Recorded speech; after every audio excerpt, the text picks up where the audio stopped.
वो तो बाहर जाके या खराब तो या नस्ताइन से बात करता है। या का नस्ताइन पढ़ने के बाद वो जो डांस शुरू कर लेते हैं, क्या या का नस्ताइन का ये मतलब है कि माँ बेटियों बहनों को सड़कों पे नचाएं, मर्दों में नचाएं? बताएं, ये मतलब है? ये तो पीएमएलएन के जलसों में भी होता है। बिल्कुल ऐसा नहीं होता। मैं आपको फुटेज दिखा सकता हूँ।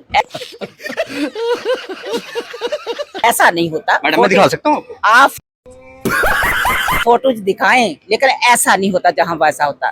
खुशी तो हर बंदा नहीं, मनाता क्या है। डिफरेंस होता है उनमें और इनमें? ये तो मेरी माँ है यार। ये अगर आपने नहीं मानना,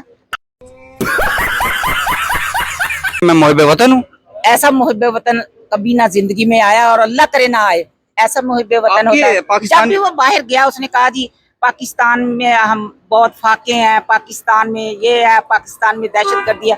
हम जो औरतें हैं, मैं समझती हूँ जो सुगड़ औरतें वो अपने बिना भेजे की खोपड़ी, खोखे का मतलब करोड़ करोड़। घर की बात बाहर नहीं करती। आपकी माँ बहन माएँ भी इसी कैटेगरी में आती हैं। तो एक मुल्क का वजीर आजम बाहर जाके अपने मुल्क की बुराइयां कर रहा है, तो बताएं ऐसे बंदे को हम मुहिब्बे वतन